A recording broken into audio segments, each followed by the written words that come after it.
ta'ifah mansurah. Kenapa disebut ta'ifah? Li'annaha kit'atun minal muslimin. Jumlah mereka sedikit dari jumlah umat Islam. Mansurah artinya mereka berasal dari negara di mana mereka dizolimi oleh penguasanya, oleh penguasa negaranya. Maka mansurah ditolong Allah Subhanahu wa taala. Kira-kira Indonesia punya peluang nggak untuk menjadi taifah mansurah? Insya Allah. Jadi 3, Ahlu Syam, Palestina, Suriah, Khurasan, taifah mansurahnya Sabrati Sud, Afghanistan, kemungkinan Taliban. Yang ketiga insya Allah Indonesia. Amin. Takbir.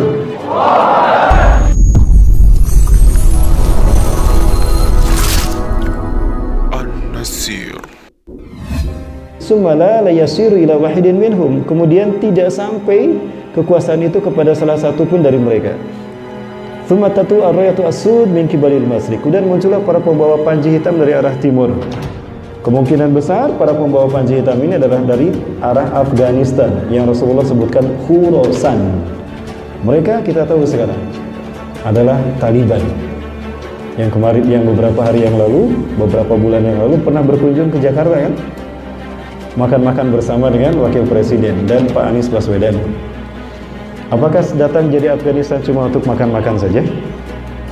Tentu tidak. Itu mengisyaratkan kami sudah berhasil mengembalikan kekuasaan pada umat Islam. Amerika dan Rusia terbukti tidak bisa mengalahkan Afghanistan.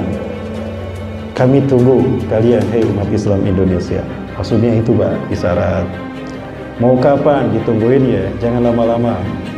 Summa dzakara syai'an fayaqtulunakum qatlan lam yaqtulhu qaumun. Ini hebatnya pasukan para pembawa panji hitam. Mereka berperang dengan cara peperangan yang belum pernah dilakukan oleh siapapun. Strategi perang mereka hebat, dahsyat, sehingga tidak ada yang bisa mengalahkan. Di dalam hadis yang lain Rasulullah menjelaskan, yakhruju min Khurasan rayatun sudun, akan keluar dari bumi Khurasan para pembawa panji hitam. La yarudduha syai'un, tidak ada pasukan manapun di muka bumi yang bisa mengalahkan kehebatan. Rasulullah tegaskan di sini, fayaqtulunakum qatlan lam yaqtulhu qaumun. Mereka memerangi yang belum pernah dilakukan oleh satu bangsa manapun. Jadi strategi perangnya hebat, maka tidak terkalahkan.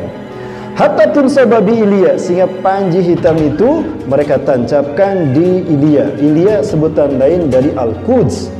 Orang Israel menyebutnya Yerusalem. Ya. Jika itu sudah terjadi, kata Rasulullah dalam hadis Abdullah bin Hawalah Al-Azdi, kiamat lebih dekat kepada engkau ketimbang kepala dengan pundakmu. Subhanallah. Sekarang panji hitamnya sudah ada di Khurasan. Ya, artinya tinggal nunggu satu pasukan lagi untuk Imam Mahdi. 2 pasukan sudah ada. Ahlu Syam, Palestina dan Suriah. Yang kedua Ashaburatis Sud dari Khurasan. Yang ketiga insyaallah juga sebutan lain bagi keduanya, Taifah Mansurah. Kenapa disebut Taifah? Li'annaha kit'atun minal muslimin. Jumlah mereka sedikit dari jumlah umat Islam. Mansurah artinya mereka berasal dari negara di mana mereka dizolimi oleh penguasanya, oleh penguasa negaranya. Maka mansurah ditolong Allah Subhanahu wa taala. Kira-kira Indonesia punya peluang nggak untuk menjadi taifah mansurah? Insya Allah. Jadi 3, Ahlu Syam, Palestina, Suriah, Khurasan, taifah mansurahnya Sabrati Sud, Afghanistan, kemungkinan Taliban. Yang ketiga insya Allah Indonesia. Amin. Takbir. Thumma dzakara syai'an la ahfazhu jayyidan, la ahfazhu. Kemudian Rasulullah menyebutkan sesuatu yang aku tidak faham, tidak hafal. Aku tidak menghafal apa yang dikatakan Rasulullah, lupa lagi. Faqala, kemudian Rasulullah berkata, fa idza ra'aitumu, apabila kalian melihat pasukan itu, fabayyuhu, berbaiatlah padanya, bergabunglah padanya. Walau habban ala salji, walaupun harus merangkak di atas salju. Ini artinya indikasi kemunculan mereka, pasukan panji hitam yang ada Imam Mahdinya, itu muncul di musim haji. Jika saat itu Khurasan atau Afghanistan musim haji, itu turun salju. Kita lihat musim haji tahun depan 2020 atau 1441 Hijriah ini. Kalau Khurasan Afghanistan turun salju, Masya Allah, kemungkinan besar Imam Mahdi yang ada.